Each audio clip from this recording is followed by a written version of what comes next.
coffee options that's available in Starbucks is Nitro Cold Brew. Nitro Cold Brew, it's a cold coffee beverage that has a smooth texture to drink, an enjoyable tasting experience, and it's available in several options. While the cold brew itself, it's available at all Starbucks stores, but Nitro Cold Brew, it's only available at selected Starbucks stores. You can always try two other options of our Nitro Cold Brew, which is the Vanilla Sweet Cream Nitro Cold Brew or the Dark Caramel Cold Foam Nitro Cold Brew. Vanilla Sweet Cream Nitro Cold Brew, it's a very beautiful drink that has been sweetened with vanilla and top it up with our sweet cream. It's a great option for you if you like a sweetened coffee, but preferably you want to try something different than a Frappuccino itself.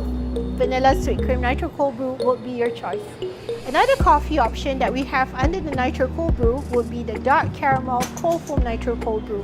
If you want something that is intense, this is the perfect cold brew for you.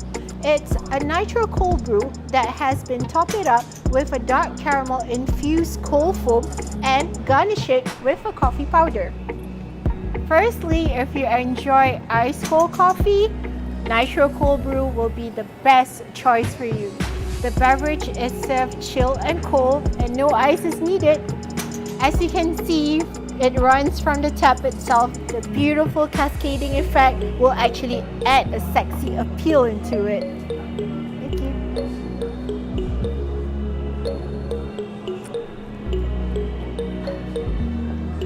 Nitro Cold Brew is a great recharge, a good option to boost your energy and endurance.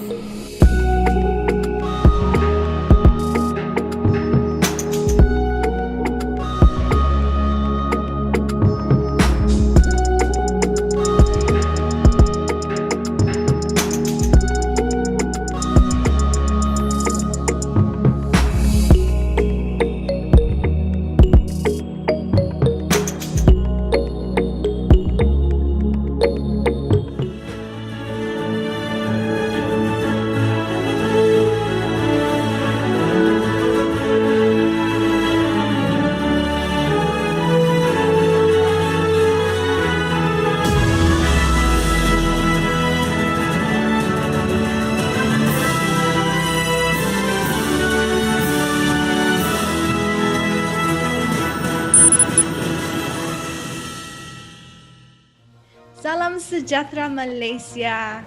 Salam sejahtera. Moga anda semua sihat sejahtera and always keeping it safe. Yes, Aini, how was your Raya? Raya was quiet, tapi itu lain. Tak padan dengan quiet, tetap melahap tak ingat dunia.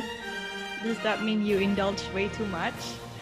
Oh, okay. I rasa I makan untuk setahun ya terus. I was about to say once a year, maybe okay lah, I'll makan setahun. But it's okay. Betul, tak apa. Dimaafkan. Dimaafkan. Ladies and gentlemen, tonight it is with great pleasure to announce that the Unity Show is brought to you by Starbucks Malaysia. What better way to unite the country than coffee or tea or Aini? I suka tau part last tu, or I. But yes, I always tell people I'm not a coffee drinker. You know this, Elaine. But I do enjoy coffee when I'm out and about. And I'm so excited to have Tan Sri Vincent on the show. Yes, it's not a secret anymore. You guys know who our guest is for tonight. But before we invite him on, please check us out on all our social media. Links are below. And download our app, available on both Androids and iOS. Yeah. Aini, tonight is indeed a special night. You just celebrated Raya, and the first thing we think about is food, the flavors, the spices. But I have to ask you, I don't think I know this. What is your favorite Raya dish? Oh, okay. Rendang. Okay, tapi I know that people will say rendang. I have to explain kenapa rendang. Sebab my version of rendang in my family is actually spicy rendang. Rasa tu sama, cumanya pedas lebih sikit because for some reason kami makan pedas. Cincang dengan ketupat, nasi impit. I'm drooling. Ya, tiba-tiba I pun teringat nak makan raya lagi. Food raya lagi. Rendang. Ya, rendang. Tapi lepas melahap regret pula. But do you eat spicy, Leh? I love spicy food. When I was a little girl, I remember every Sunday, my family would spend time together for brunch. Uh-huh. And the first thing I always notice, my family would berebut chili, lada tu. You know what? Really? Yeah, you know every like coffee shop ada lada Ya, at the lada. side. Yeah, Lepas tu kan? chili blend or whatever it is, tak chili potong ka, Oh. berebut. And I think I wanted to fit in juga at the time. So even though pedas, I will just devour it to a point where I think I'm okay with spice lah. I think I'm okay with chilies. Oh, Speaking I of chilies, you know, Aini, there is this chili from Kunak Sabah, which I feel so honored to be part of their launching. Ladies and gentlemen, let me present to you Sabasco. Let's go.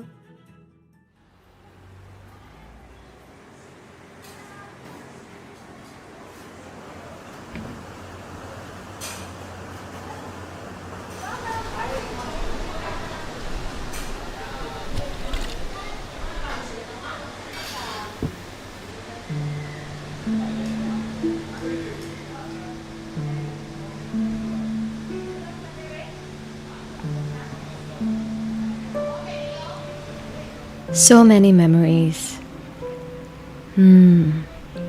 This chili sauce. Only in Sabah. The chili sauce is always placed at the center of every table, in every coffee shop. It invites you to taste it and challenge yourself to discover the most unique chilies and learn about the stories that make it what it is today. This is the story of the Montporo Chile.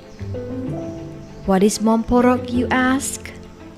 In Dusun language, it means the bulbul bird's chili.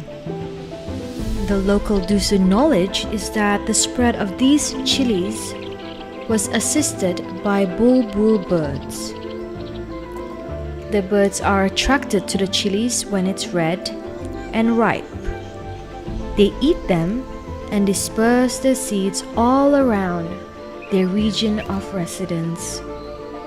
Over time, the chilies in the area develop a singular set of characteristics, aroma, and taste. The chilies in this region become their own unique type. This germination of the bulbul bird and chilies led us to explore the places in Sabah where these natural marvels occur. This was when we discovered Kunak, a town on the east coast of Sabah. Kunak has a geographical makeup of volcanic soils rich with nutrients and resident birds. The chili thrives in Kunak, and its aroma and spice are intensely concentrated and distinctive. Over the decades, this breed of Montporo chili in Kunak has been cultivated by local micro farmers who stick to growing only this breed.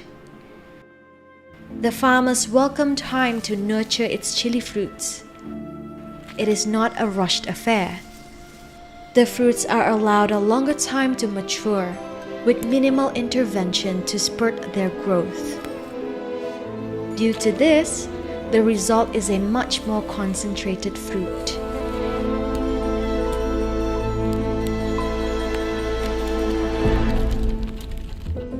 Tiny, red, and upright, it is powerful in its spice and fragrance.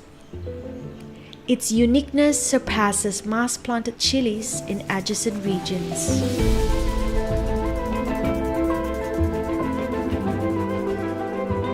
Each chili fruit is hand-selected to ensure freshness and quality. Our mission is to share the Montporo chili's story. Support the Kunak farming industry. Create local jobs and bring growing back closer to nature. This is a chili sauce close to our hearts. This is the chili that we grew up eating. This is the chili for our homes, our friends, our family. We wash the chilies, chop, pound, cook, season, and stir.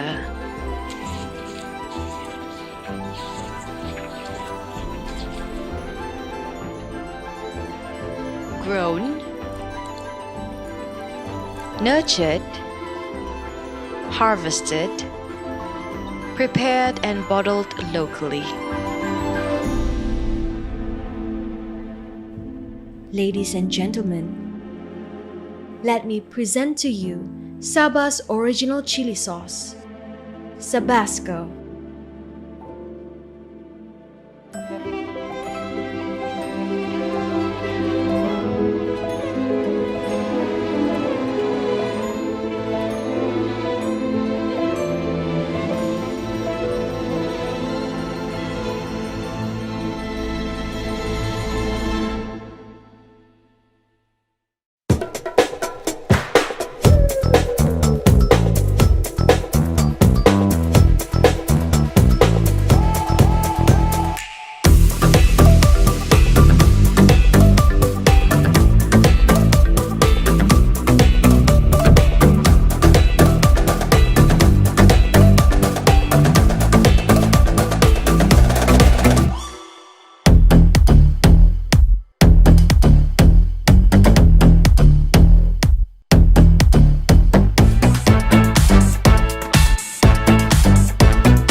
Good evening, ladies and gentlemen. I'm Elaine Audrey and my co-host Aini Suhaidi. Welcome back to the Unity Show. Thank you for tuning in again with us. Tonight, we will be talking about a lot of things actually, the business world, success stories, charities, and banyak lagi. He is known as one of Malaysia's most successful and renowned businessmen with an estimated net worth of USD 750 million. He is also the founder of Berjaya Corp. Please, ladies and gentlemen, let me welcome you, Sri Vincent Tan. Hi, Sri. Hi. Hello, everyone. How are you? Thank you. Thank you, Elaine and Aini and Jack for inviting me to this show. I'm happy to have a chat with you all. Thank you for You for making time. some time No, for no problem. us. Yeah. Walaupun Tan Sri dari We all can make time if we want to. That's I true. We just have too many things. We have to allocate and prioritize it. betul, sangat setuju tu. All right, let's dive into it, huh, Sri? Yes. Our first question to you, Sri. Could you please share our viewers and also Aina and myself how did you get to where you are now? How did it all started? Well, it's a long story, I don't think we have a Right. lot of time. But anyway, It's okay, we make time. well, after after Form 5, I live in Batu Pahat, a small town in Johor, and then I got a job in KL as a bank clerk. I came to work in the bank. Bank clerk pays very little. I remember I got 220 ringgit a month, and it was just enough for everything. Rent a room 50 ringgit those days. Nowadays, rent one room is 500 or 600 ringgit. Those days, 50 sahaja. Kadang RM1,000. Tan Sri. Yeah, barangkali 600 minimum or 500 minimum di Kuala Lumpur. But those days, I paid 50 ringgit saja. So it's so 220 those days macam 2,200 lah sekarang. In a way, the money has inflation. Yeah. Now, so because of this low salary or that, after you just enough there's very little savings. So and the insurance manager approached me and said, "Would you like to sell life insurance?" So I said, "Yeah, tell me more." He said, "Oh, you can earn 1,000-2,000." I said, "Oh, are you sure I can earn 1,000-2,000?" So he explained to me. And then I sold life insurance part-time, and sure enough, I make sometimes 2,000-3,000 a month. So I thought after 7 months, I should quit the bank. But my father got me the job through a friend of his who's a bank manager. Yeah. They were in the same MCA party. And so And he said, no, I just got you the job, 7 months, you quit. No, you should continue. So I continued a few more months. And after that, I earned more and I decided to quit. So I did well in life insurance. I became an agency manager at the age of 21 in AIA. And then I did well in AIA, made some money. So I have a little bit of capital to start some small business. That's how I started business. And then from there, one thing led to another. Then I got a big break. I managed to convince McDonald's to choose me as their partner from Malaysia. I wrote to them when I was 21 years old. Only after 7 years, when I was 28, they agreed to give it to me. But I wrote to them every month. Wow. So persistent Sounds pace. very familiar. Persistent pace, yeah. Yeah. So since they said this guy wrote to them so often, they give him a chance. And then, so when they opened McDonald's in Singapore, they invited me to be as a guest to see their opening in Singapore. Uh-huh. That was 1979, I think. And when I went there, I found out that I was the only one invited. So that's quite good. Wow. That's quite good. They didn't invite others because maybe nobody else wrote so many times to them. Betul, setuju. And then after that, they told me they are coming to KL in 2 months' time, which I arranged some cars for them and pick them up from the airport. So I did and organized all that. So they went and met. They came here to interview people. They met I was told they met 20, 30 people. And after the whole thing over, of course, they met me, interviewed me, but I spent time with them. And after when they meet people, of course, I wasn't there. And after they meet 20, 30 people, at the end of the trip, they say, okay, of all the people we met, They chose we you. decided to choose you. So Wow. I just have a good lucky break. So I became McDonald's franchisee when I was 28 years old. Wow. That was one big break. Yeah. And after that, I got many other breaks. And so that's how it happened. I have goosebumps. Of course, not Tan Sri. everything is successful. Sometimes you only hear of the success. We also have failed in other things. Of course, Some yeah. businesses fail, so we don't, people don't talk about it. But businesses we fail. The businesses that we succeed, but we sold out too early. I started DG. DG was my company. I used to own 70%. I started DG, and I sold during the Asian crisis for a price that is 10% of the current price now. So it went up by 10 times. So if I don't sell, I make another 20 billion. So it's like that lah.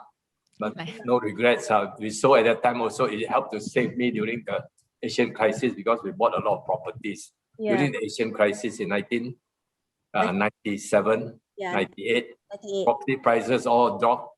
It was very bad, and banks pull back line. So you have to sell something to pay the banks. When it rains heavily, when the weather is hot and nice, the bank lend you a lot of umbrellas. When it rains heavily, they take the umbrellas back. I always joke with the bankers and they all laugh. Payung pun tak nampak, Tan Sri. Dia angkat semua payung balik. You need it in the rain and they take it back. But they are trying to protect the bank lah. So what to do? So you have to go and look for money to pay them back. Betul. So that's how I had to sell DG lah. Yeah. So that's how we all started. So there are ups and downs. Betul. Very, very inspirational. Yeah, and of course, in Berjaya, we have too many business, I think. So now I've got the new CEO. So he thinks we have too many business. We have to Kecilkan sikit. we have to go and look which are the core business we want to keep, which are the one that we should sell. So I think it's good. Yeah. I'm 69. In any country above 65, you have to retire. Yeah. Yeah. Tapi Tan But Sri, then sometimes we don't retire because we must remember we have a great man who is now 95 years old. In July, he's 96. betul, dan masih bekerja keras untuk negara, kan Tan Sri? He's a great man. Aduh, okay Tan Sri, siapa mentor Tan Sri growing up? Apa motivasi di sebalik kerja keras dan motivation untuk Tan Sri berjaya? Siapa mentor I? Yeah. I think my mother is my mentor. My mother is a very motivated lady. She's very strong-willed. But she always say you must work hard. You must, but then she say you must always help in charity. She must do charity. So on our CSR and charity thing is a lot of her influence. Yeah. To always give back. So yeah, so she's like my mentor and my boss. I always tell my staff she's the only boss I have. Betul. The only boss yang boleh yang boleh dictate apa yang kita patut buat seorang ibu. Yeah. Okay Tan Sri, mungkin ada para penonton kita yang tak tahu bagaimana tercetusnya Berjaya ni. So how did it came about, Tan Sri, Berjaya? Actually, in 1984, I bought a public company. The time it was called, the company name was Berjaya Corporation Berhad. They do cable, steel wire rope cable, and it was owned by an Australian company and a Singaporean company. So I bought 38% from them. Okay. And at that time, there was a 30% owner there called Bernas, Government Corporation Berhad. I mean, some of you may have heard of it, but now I think that organization is not around. It was privatized by someone. So I bought that 38%. So I have to work with this 30%, which is Bernas. And at that time, I know Tun Mahathir, so I asked him whether he can help me to speak, introduce Bernas, and then I can work with them. So during that course, I just bought this company. I say I don't like the name because the name is too, it says you are Berjaya, you are successful. Yeah. It's like Success Corporation. So I say this name a bit shy, to call yourself Berjaya. Yeah. So I say I want to change the name to another name. Oh. So he said, no, this is such a good name. Don't change. I would not. I would allow it. recommend that you don't change it. This is such a good name. So I stuck with the name. So I didn't choose Berjaya. I bought the company. It was called Berjaya Corporation Berhad. Okay. So we just take out the Kawat and put corporation and all this. Okay. That's how Berjaya came about. And from that, we use this listed company to expand. Speaking of Berjaya, Tan Sri, the group is also known for their corporate social responsibility activities. Do you think it has a direct impact on a company's success? I think it helps, but it won't. Of course, many corporations you can ask, they don't think it's that important. There are a lot of very rich organizations make big profits that they are very stingy, So not everyone believe in this lah. But I think it helps, But the most important thing, we ourselves must feel good lah doing it, I think when you help poor people who are in need, it is a good feeling. Yeah. And we try to do. I think we do. Berjaya does more than many others lah. I think from my knowledge also, I know many people say some organization you ask for a little bit, they are so big they also won't give. So try to help here and there. So I think it has some it has positive effect, but at least for us you feel good lah. You feel you feel morally, spiritually good, and you feel you feel that you help someone, you make people smile, give them a little bit of break, give them a little bit of lift. Yeah. I think it is good lah. Perasaan tu tak boleh dibelikan, Tan Sri. That good feeling. Betul. It's priceless. You cannot find it, buy it anywhere. Senyum orang yang miskin, budak-budak. It's a nice, good feeling. It's in also. fact, I must tell you this incident. In Philippines, if you ask, you're going to check this organization called Gawad Kalinga. GAWAD. You will Google. GAWAD Gawad Kalinga. KALINGA. Gawad Kalinga is an organization, a charity organization in Philippines that build houses for the poor, very poor and homeless. And it's only very small. One unit is about 240 square feet. Most people, you say 240 square feet sounds small, but to them, it is a built of a brick house. To them, if you are given a house like that to stay, they don't. It's not given to them, but they have the right. The poor people, they let them stay for as long as they want. As long as they remain poor, they can stay there. Wow. So 240 square foot, you will tell most people, say, oh, it's so small. But no, when you are homeless, living in the street, under the bridge or in the graveyard, living on people's tombstone, then you will know this is so it is heaven, no? Moving into a 240 square foot house. So we actually, Berjaya actually donated about 1,200 units in Philippines. We are one of the foreign company that donate the highest. There are many big corporations far bigger than us, but we are the biggest donor in this. You can check with Gawat Kalinga on Berjaya. So every place we build 100 units, 200 units. It's called Berjaya Village. In Philippines, there are many of them. So one day I went to open one of these, an official opening of one of the settlement called Berjaya Village. I think there was about 200 units we built. And we went to see the houses. It was this house. There was an old lady. When they told her this is the man whose company, donated this house, she kneeled down and grabbed my leg, literally hold my leg and say, thank you, thank you, thank you, so many times. It was very moving and very touching. To be able to provide that for someone. Yeah. So can you imagine they are homeless? So that's why recently Berjaya Better Malaysia Foundation came up with this social enterprise. I jumped into this right away because it's related. We are suggesting that Malaysians should own their house. They mustn't rent.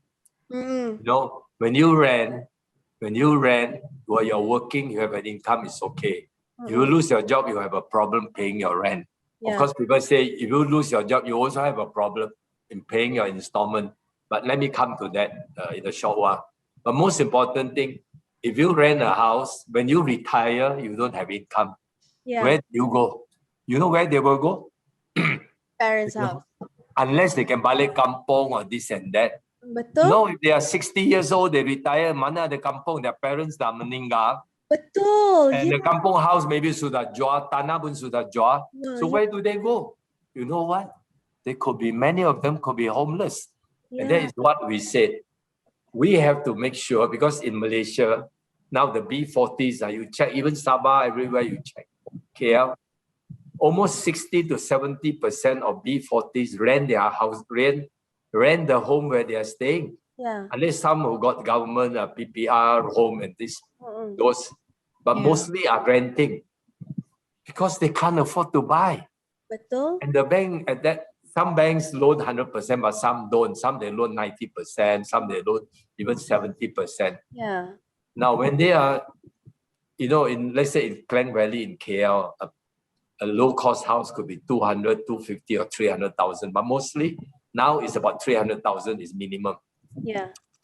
So if they get a loan of 90%, they have to look for 30,000. Now you ask the B40, they earn 3,000 or 4,000 or and below.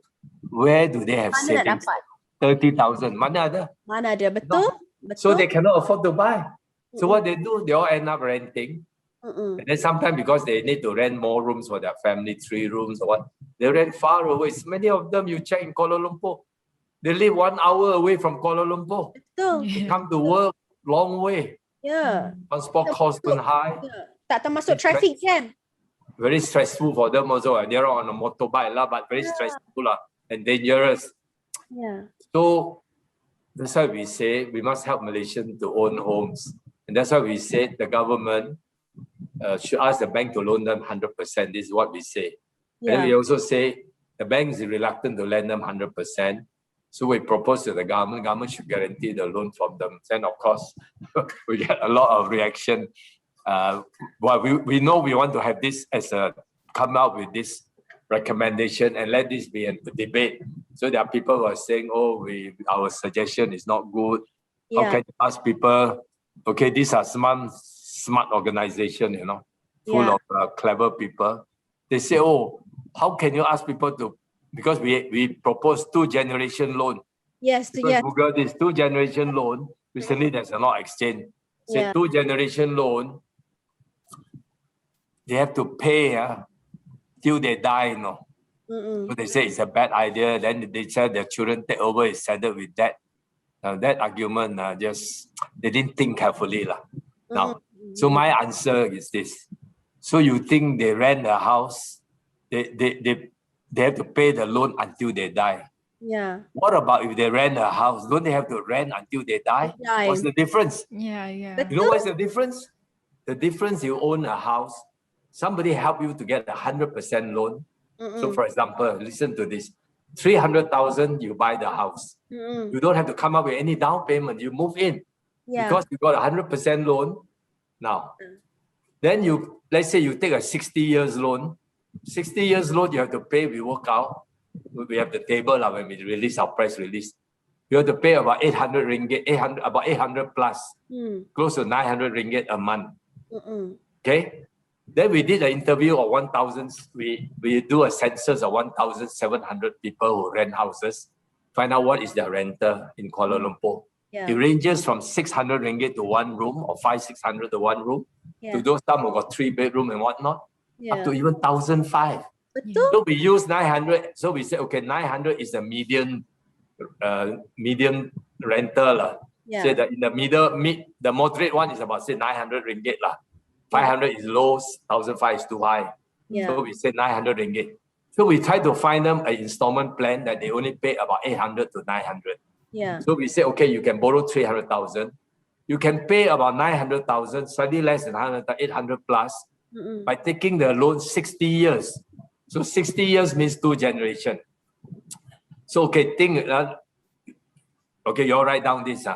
So let's say you take 60 years, Yeah. then you borrow 300,000, you pay 20 years. What does it mean?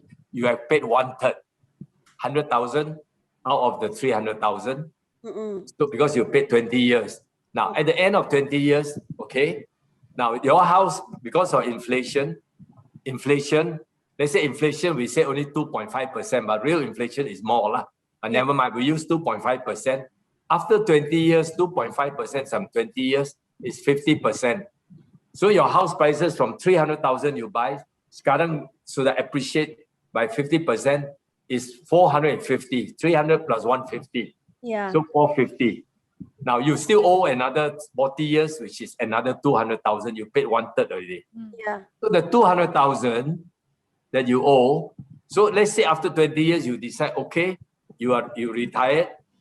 You already got your EPF. You want to take this. You want to sell this house for whatever reason. Maybe you want to buy even because that house you are proposing is 900 square feet. Maybe you want to buy a 400 square feet because your children may move out. They are big. Wow. Now the couple is just 2 person only. Yeah. So you can go and buy a smaller house, smaller place, maybe nicer. You sell this one that you borrow 100%, 300,000, you paid 100,000. Now it's worth 400. Yeah. So you sell it 400, no, it's worth 450. Yeah. Sell it, you pay off the 200,000 balance. So 450 minus 200, you get 250. 250. That 250,000 is what I call a second retirement fund for them. You understand? Okay. So he's got a 250,000 like second retirement or a 250,000 bonus. Yeah. Misalnya kalau dia sewa, Betul. selepas 20 tahun, apa dia ada? Tak ada. Zero. Tak ada apa-apa. Rumah pun tak ada. So, tak ada. So there's some organization, orang banyak bijak punya orang. They say, oh, this pay is housing loan until they die. You know what a silly idea. Make them take loan. Dia orang tak fikir, no. Kalau tak nampak fikir jauh. Yeah. So the thing is, and then you tell me lah, all of you, property prices, if you beli after 20 tahun, turun harga kah? Mana Tak ada. ada. Tak Semua ada. naik. Naik, You know, betul. those days I remember in 30, 40 years ago, I buy a house in Bangsa. 150,000 terrace house. My first house I bought. You know how much is the house now? Million. 2 juta. 2 juta. 2 juta betul harga 2 juta. You live in Kuala Lumpur, you check. Yeah. It's 2 million. Yeah. Those days they bought for 150,000. So what are they talking? Yeah. Oh, don't let them take loan until they die. Hello. Our message is don't rent until you die. Don't rent at all. Own a house. But you convert your renter, which is you can rent, you can afford to pay 900 ringgit. Take the 900 ringgit and pay as a housing loan. Yes. Faham? Tell your friends that. Don't listen to some of this organization. Betul. Terlalu pandai tapi don't know what's wrong with their calculation. They ada silap dia calculation dah. Betul Tan Sri, because when my father agrees Tan Sri, my father said the same thing. Dia kata daripada kita bayar rent RM1,000, yang kita That's bayar rent bukan rumah kita. Baiklah kita bayar loan RM1,000. Yes. After 20 years, rumah tempat tu milik kita. We have roof over our head. Yeah. So yang susah is itu bayar je punya down payment. Down payment yang susah. Down payment, So yes. down payment kalau 10%, 20% or 30%, most people can't afford. Betul, So betul. it would be 40, people 4,000 and below income. We must give the 100% loan. That's what we said. Yeah. And then in order that the bank will give them, we ask the government, you step in lah, tolong dia orang Kenalah. guarantor. Ya, betul, betul. After all, I cakap kerajaan we are all sons of, we are children of the kerajaan, bukan? I always look at it. We are all children of the government. Betul, The government must help all their children, right? betul. Kalau tanpa kerajaan, macam mana anak-anak kita ni nak hidup? Yeah. So kerajaan, we say step in, but of course kita punya proposal maybe a little bit out. We ask government to guarantee 100%. After all the feedback, we say okay, maybe we will ask the government, don't guarantee 100%. You guarantee. We talk to bankers. They say maybe the government guaranteed between 25 to 30%. It's possible they can give 100% loan now. Yeah. Now we have to talk to write to the government, say okay. After all the feedback we got, we find that 25 to 30% is possible. So can you guarantee 25 to 30%? In my view, the government can do it. Ya, betul. Kerajaan has to take a bit of what lah. The risk is very little. Betul, Because betul. we are only saying guarantee the B40s, low income people, poor people, and that is their only house, you know. You can Betul. only guarantee the first house, only house. Not they are buying second house, third house, tak ada. Satu rumah Itu saja. je. Kalau Ya, dia ada satu rumah, dia ada bini, dia ada anak, dia make sure dia bayar every month. Wah. betul. Kalau tak, Mati-mati dia mau bayar. betul. Yeah. So there's very little risk of not paying their housing loan Loan. because they are staying there. Betul. So we are asking, convert your rental to housing loan installment. So after 20, 30 years, you will have a big second retirement fund if you decide to sell it then. Betul. Can you Betul. imagine someone who paid rental, let's say housing loan for 40 years in Bangsa, he bought for 100 over 1,000. My God, today he will retire with 2 million. Betul. And now Bangsa is an elite Yeah. kawasan. So that's why we are saying everyone must own a home. Look at Singapore. You go to Singapore, the bellboy, the taxi driver, semua ada rumah punya. Semua ada HDB. Betul. And the HDB is very nice, no? Tak teruk-teruk punya. Bukan macam kita. Kita ada nice one. Kita pun ada nice one.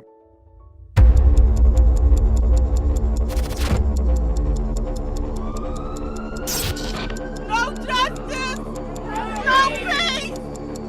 No justice! No peace! Saya telah menyerah surat peletakan jawatan sebagai Perdana Menteri ketujuh. Spilling onto the streets of Duma over the weekend, the rebel-held district near the Syrian capital Damascus. We have therefore made the assessment that COVID-19 can be characterized as a pandemic.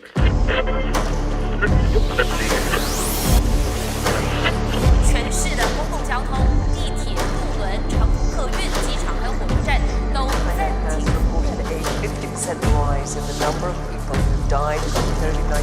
Dan untuk itu kerajaan memutuskan untuk melaksanakan perintah kawalan pergerakan. Tetapi jika saudara-saudari masih bergerak ke sana, ke sini, ke sana, ke sini,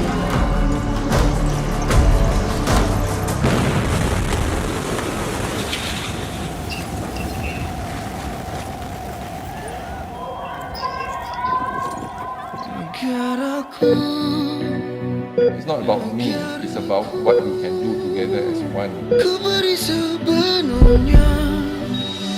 sepenuhnya ininya darahku, oh darahku, hiduplah sepenuhnya, dirgayu semua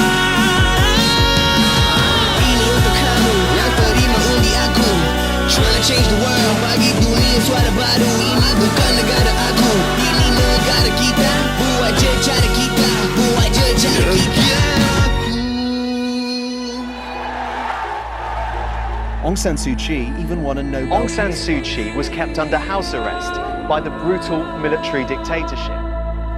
Water can carry a ship. It can also sink a ship. Don't ever give up.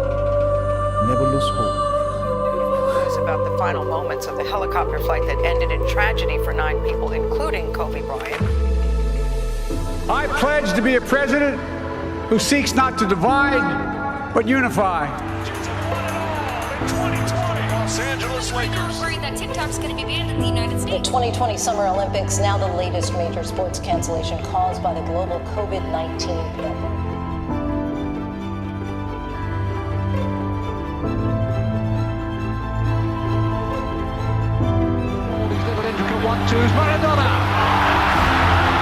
Diego Maradona has died. This news threw in the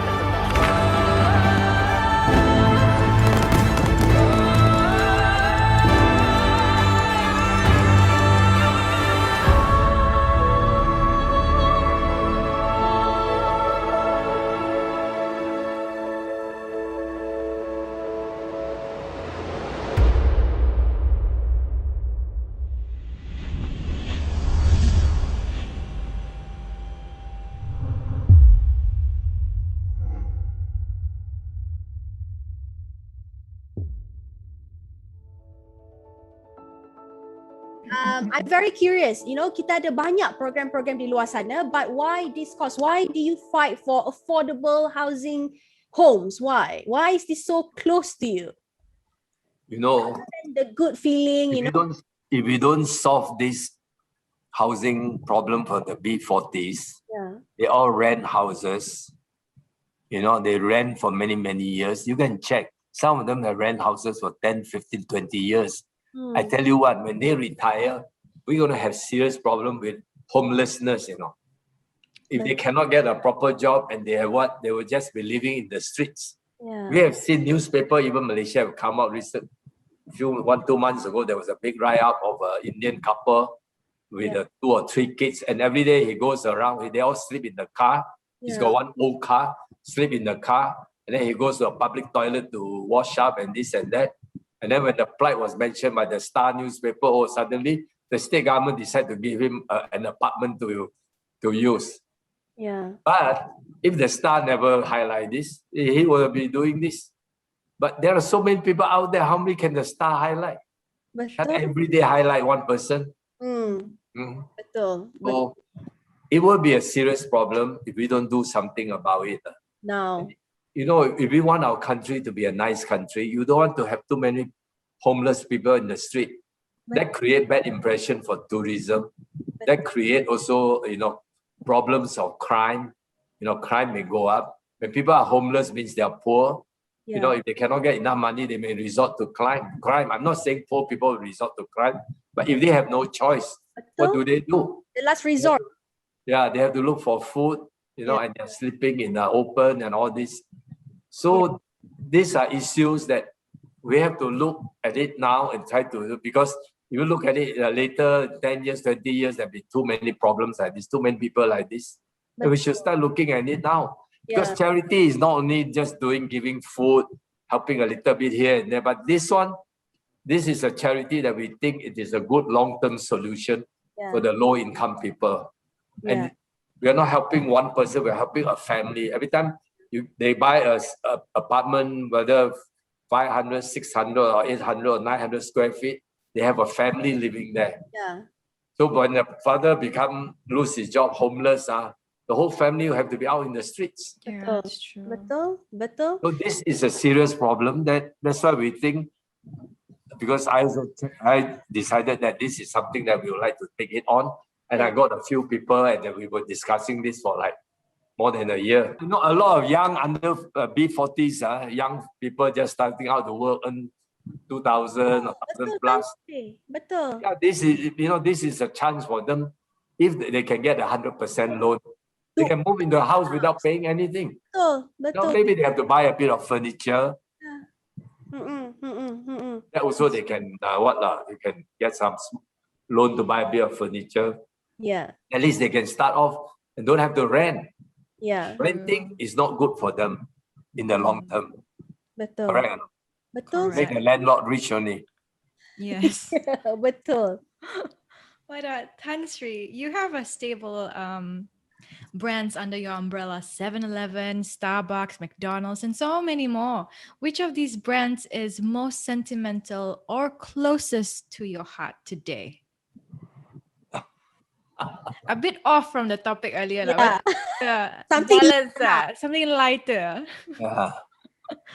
I think I think all the brands are, you know, in a way, all the brands are close to me because but of course now I think I enjoy Starbucks very much. Oh. Starbucks is a great brand. People like it. You know, we have a lot of customers. And Yeah. it does very well. Everywhere Starbucks open, Starbucks does very well. And then the other brand that I like a lot is 7-Eleven. I think we can grow. We have about 2,500 shops, and we can grow more. But of course, we need to. I told management they have to do more. They have to create more fresh food for people to come in and buy. You know, so that they can buy their breakfast, they can buy their lunch, they can buy their On the dinner go. from Yeah. 7-Eleven. Yeah. Because We are now working on it. Yeah, we grew up, Aini and myself, we grew up with 7-Eleven and we love Slurpee at the time, right? But we're also loyal customers to Starbucks, Tan Sri. Yeah, right. It would be an honor if Starbucks would become our partner of the show, you know. I think you need to Inshallah. But yeah, that is just the dream.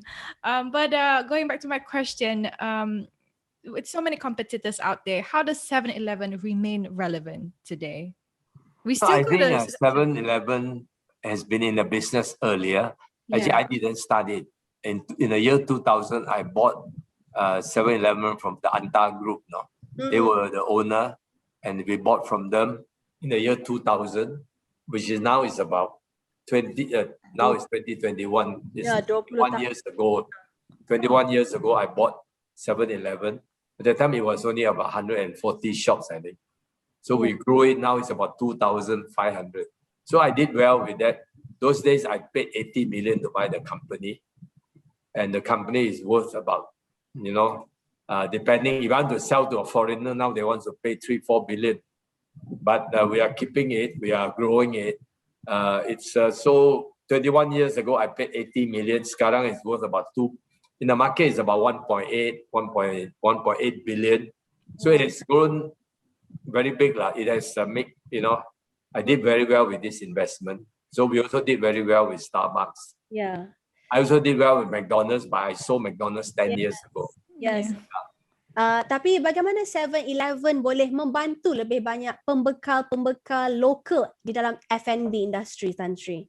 Yeah, I think kita ada beli dari local, but of course, they have to be a big supplier, produce something big, you know, because kita ada banyak, so many outlets, and they have to be able to supply to so many outlets.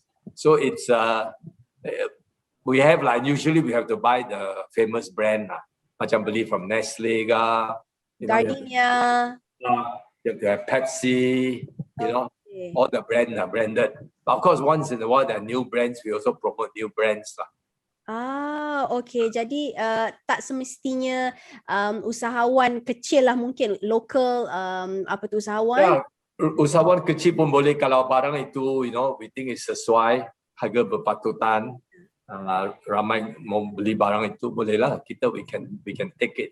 Yeah, Tan Sri, I have one question here. How did you make your first million? I think we all know that part, but your thought, the process, that journey to that road to becoming a millionaire, has it always been in your thoughts that I want to be a millionaire, or was it just luck to you? You just kept doing business and here and there, and then, you know, one day you were just blessed with this?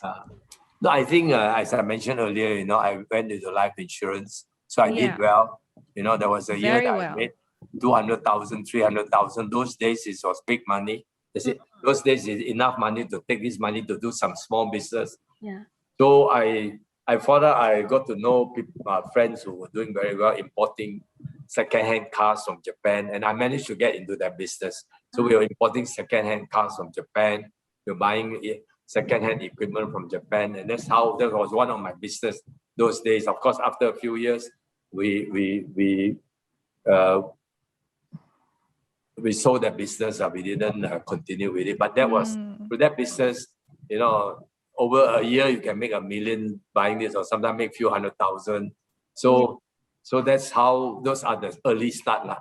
Now, of course, after that, the big break, I managed to get McDonald's franchise. Tan Sri, okay, is there a difference being a millionaire and a billionaire other than the additional zero at the back? There's no difference. No difference. You know, this watch is 99 ringgit. This watch is 99 ringgit. So what is the difference? So if you are a driver, you can also buy a 99 ringgit watch. No difference. But the only difference, yeah, we got a bit more luxury that we can afford. But in the end, we only sleep in one bed. Yes. We also wear one shoe. And now Berjaya we have decided to use batik. Yeah. We want to promote batik, Malaysian batik. See that? That's all our stuff. So every day I'm wearing batik. Now you see I wear batik. Now you see me everywhere now is in batik. Because this is official. Yeah, it looks better. Tak payah buy, you know, wear pakai baju sama je tiap hari. I really hate wearing tie. If you can see me in coat, never even tie one. I don't like tie at all. Itu orang putih punya lah, bukan kita punya culture lah. Budaya kita. Okay, budaya kita betul. Okay, budaya kita Yeah. Budaya kita batik all the way. Misalnya you pergi Hawaii semua orang pakai Hawaiian shirt. Betul. Mana even the kerajaan there also no coat lah. Maybe ada lah orang putih sometimes at night. They wear batik shirt, they wear Hawaiian shirt, then they wear a coat lah, evening lah. Yeah, lepas tu terus ke pantai. Long sleeve batik is good enough. It's official.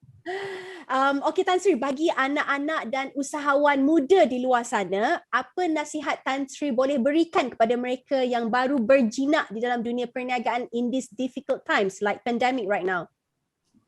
Well, good time or bad time, mustahak mau bekerja rajin. Bekerja rajin, you know, go the extra mile.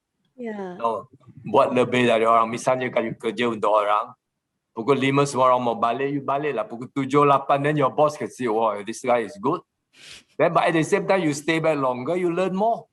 Then after that, you can do a business. Maybe you can open the same business as your boss did, and then you become the next boss.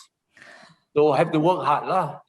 And then the other important thing is, one of your question, what is the most important advice is, I think the most important thing is be positive lah. Have a positive mental attitude. That everything is doable, everything is possible. You know, the difficult one, you take a bit longer to do. Yeah. You know, and whatever they say, don't say, oh, ini susah lah, this one impossible. No, don't say, just look for how to do it. If your boss asks you to do something, straight away, oh, boss, ini tak boleh lah, ini orang. Say like, okay, I will study how to do it. Let me try and find a way how to do it. Betul. If your staff come with that response, is better than the staff will say, hey, boss, this one impossible, tak boleh. Have a positive mental attitude that semua boleh, some take a bit longer. Betul. Positive is important. Betul. Right. So when I recently met the media in introducing this affordable home, 30 of them, so I told them that there will be many people out there who will say, oh, it's impossible to ask the bank to loan 100%. But actually the bank does loan 100%, but they choose the customer lah. Yeah. And then the second thing is, oh, no way the government want to guarantee the loan. But I say, why not? If all of you keep saying no, impossible, then it won't happen. All of us, this is a good thing, good project. All of us must be positive and say this is good. We must do this, we must do this. Then the kerajaan dengar, then only they will do lah. Kalau you media cakap semua, oh ini susah. Then of course kerajaan pun setuju, susah ya, tak payah buat. Betul, setuju. Yeah. Betul. It's true. True or not? Itu true. For example, you know, you want to do a movie, Elaine. Yeah. You know, they come and you say, oh, before you present to one actor or actress, you say, this one difficult, the one not this. And somebody, the second person take it, it become a great success. So the first one was, oh my God, I should have taken it. Yeah. Yeah, it's true. just be positive lah. Always. Yeah. Tan Sri, there seems to be an urgency from a lot of countries to solve the climate crisis, the Paris Agreement or whatnot. We learned that you care a lot about the environment, Tan Sri. What Yes. are you doing to help solve the climate and environment crisis? I think, no, seriously, I think this is a major issue. And now suddenly the world has woken up to this. You know, and then of course, fortunately, the Matt Trump has been Trump out lah. Beaten out by Biden. Yeah, No, Biden. you see, he's got what a crazy American president. You know, they all agreed on the Paris Accord. You know, he doesn't want to honor it. He doesn't want this, everything. He wants to kill the environment. So at least finally the American woke up and vote him out lah. Yeah. You know, when you do this kind of thing, people will vote you out. Now, you guys saw the cowspiracy, you saw seaspiracy and all that stuff. The environment is really badly hurt. That's why you can see global warming is a serious thing. For example, if you study cattle farming costs 7 to 8% of global warming. You know? Yeah. So if everybody don't eat beef, then there'll be no cattle industry. Nobody's going to rear cattle if nobody eats. Betul? Yeah. You know, everybody wants to have cattle, you know. So then you have this, you know, and meat, we all know it is not healthy. It's not. You check. If you eat too much meat and too much beef and anything, Betul. very high chance of getting colon cancer. Go and check that, Google that. Betul, yeah. Because meat, very hard to digest in our system. Yeah. As opposed to plant-based protein, or, you know, vegetable, you know, nuts or beans or all this, you know, mushroom, all can digest very well. Meat, very hard to digest. It stays in our intestine. Yeah. And it becomes moldy, and eventually it gives you health issues. So if the world don't eat beef, so we'll reduce global warming by 7-8%, and then the other things. And then the way you look at sea spirits, the way they kill fishes, soon, if they don't do anything about it, there'll be no more sharks left. Betul? Look at how they cut the shark's fin and throw the whole body in, and the whole shark just bleed to death at the bottom of the sea because he can't swim already. Betul. It's like a human being. You cut off 2 legs and 2 hands. Yeah. They can't move, right? Yeah. And you see how cruel, and just to eat some fins.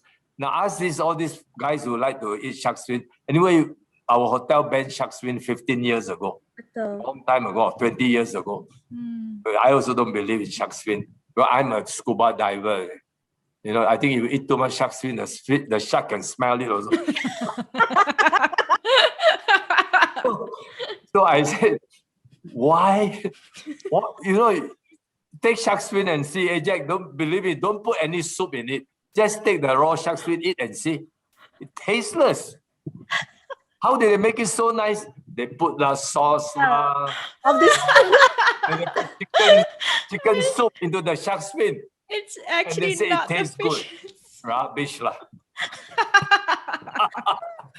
It's nonsense. It's nonsense. Shark's fin is nonsense. That's why, you know what? We got to get the Chinese government to ban shark's fin now. Then suddenly you can save millions of sharks. They're the worst consumer. You know, in America at least, but this is not, of course, America. These are the anti-Trump people who did. No shark's fin. You cannot buy shark's fin in California. You know? Hawaii also, I think. Quite a few states ban shark's fin in America. So what China need to do is, maybe you all should go and promote this. Ask China, ban shark's fin so that we can save the ocean. And if you save the ocean, you save the sea, then you can save Mother Earth. Yeah, not just sharks, Tan Sri, whales, even whales. Whales. It's ini Japan, the Japanese. How the crazy when I watch Seaspiracy, Tan Sri boleh nampak cara diorang hunt for whales. Yeah, so terrible. Yeah. So we need to do something about this. So all of you, we need to be a vegetarian to start lah. We cannot be, you cannot be promoted. You cannot call yourself, listen to this, you cannot call yourself an environmentalist if you are not a vegetarian. Okay, you don't need to be a vegan. If you like cheese, you can still eat cheese. It's okay, not as bad. Because you can make cheese not necessarily from milk. We don't need cow to make cheese. After the cheese can be made from other ways. So be a vegetarian or a vegan, then we can save the sea, we can save. Can you imagine? I said while I was cleaning the beach, I said, look at all these things. These are all thrown into the sea by the fishermen, or those big plastic foam. They use that to keep their fish for ice, and after that they throw it away, throw it into the sea. It's floating all over and they come to the shore. So I said, all these, a lot of damage in the sea is caused by the fishermen. So I made a comment, if we all become vegetarian, then we don't need fishermen. If the whole world become vegetarian, we don't need fishermen. That's true. That's true. That's true. So if China bans shark's fin, tell you, we will save millions of shark. Millions. Betul. Okay. I can be a vegetarian. I'm open to that. I've been vegan one time, but I need a bit difficult to shift her diet. Can. In fact, we have Muslim friends who are vegetarian. Boleh. I know itulah, Tan Sri. Tak apalah, tunggulah. Mungkin lagi when I turn 60 lah, insyaAllah. Okay. Okay. Consider it. And then what? If you're a vegetarian, you look younger also. I know. Yeah. I know. Aduh, Tan Sri, dia promote itu boleh nampak you look younger. That's why you look younger, is it? Well, I don't know. I'm 69. You don't look 60. You don't look 60. Yeah. So maybe vegetarian help. It helps. Not maybe, it helps. Definitely. So maybe you guys got to consider seriously. There's a little bit of discipline. Now, in KK, there's a very nice vegetarian Chinese restaurant. Every time I go there, I go to that restaurant. I can't remember the name. In KK, there are many vegetarian restaurants. I'm sure Elaine, you've been to one, no? A couple, actually. Yeah, there are a couple. They're quite good. They also serve good curry laksa. Oh, yeah. And whatnot. Yeah. I don't know Aini. When I was in KK, of course, I have to go to vegetarian restaurant. Yeah. They're not bad. I quite like them. Yeah, there are a few there. Yeah. A few. Yeah. Yeah. Anyway, that you need to reconsider about your diet plan. Come on board with us. So please consider and find out more about what Suchi does. Maybe you can do a bit of voluntary with Suchi. It's a great organization. Yeah. It helps a lot of people in Sabah. Maybe one thing, Suchi doesn't want to publicize themselves a lot. They just want to help quietly, but they do some publicity. There's some videos about Suchi thing. I can send you some, Baiklah Tan Sri, masa pun tak mencukupi lagi untuk kita bercerita dan berbincang. It is truly an honor for myself and Elaine untuk peluang yang diberi ini to get to know you. Thank you so much, Tan Sri. Thank you so much. Thank you. Okay, thank you very much. Right, okay. Anda masih bersama saya, Aini Suhaidi dan Elaine Audrey. Thank you so much for watching until the end of the show. I mean, hopefully korang semua tengok sampai habis lah, ya. Bagi mereka yang mungkin tak dapat tangkap our earlier visuals or apa yang Elaine katakan di awal tadi, we can finally and proudly say that the Unity Show is brought to you by Starbucks Malaysia. Yes, I Wow, tak cukup nafas. You okay there? Yes. I'm so happy. I'm a coffee drinker myself, so this is the moment I've been waiting for. So thank you, Starbucks Malaysia. Thank you so much. Yes, you have fulfilled Elaine punya Alah. bukan apa Ya Allah, Elaine punya tahap dia minum kopi tak? Baiklah, walaupun kita hanya menjemput seorang tetamu istimewa untuk episod malam ini, tradition tetap tradition. Sedikit rumusan bagi mereka yang ingin tahu tentang apa yang kami bincangkan di awal segmen tadi. We had the honor to invite Tan Sri Vincent Tan on our show tonight dan Tan Sri berkongsi perjalanan beliau di dalam dunia perniagaan. How he started, how Berjaya started, banyak lagi lah. Banyak juga ilmu dan nasihat yang dikongsi oleh Tan Sri untuk anak-anak muda dan usahawan yang ingin berjinak di dalam dunia perniagaan. To quote Tan Sri, kita kena rajin dan sentiasa berfikiran positif. And we are never too busy to make time for things or people in our lives. Satu benda yang saya dan mungkin Eileen juga belajar from Tan Sri, walaupun dalam jangka masa interview yang singkat, is persistence pays. Jadi untuk anak-anak muda di luar sana, jangan cepat berputus asa sekiranya usaha dan tenaga kita tidak membuahkan hasil lagi. Keep trying and never give up. Very on point and inspiring with your summary tonight, Aini. That's why the title of tonight's episode is The Art of Persistence, because it works. I am also inspired by Tan Sri's charity work and his initiatives to always give back to the community. You know me well, Aini. Yeah. always. Eileen pun actually very, bukan busy lah. Eileen pun selalu buat charity kan, Eileen? Not selalu lah. When I have the time and the opportunity, I will. But I have to agree dengan apa yang Eileen katakan tadi. Tak semua ahli perniagaan ingin berkongsi kekayaan mereka dengan rakyat jelata. Tak lupa juga, Eileen, Better Malaysia Foundation telah melancarkan program sosial baru untuk membantu kerajaan with affordable housing plan. Apa-apa pun, kita jumpa lagi minggu hadapan di platform dan masa yang sama. Selamat malam. See you. Selamat malam.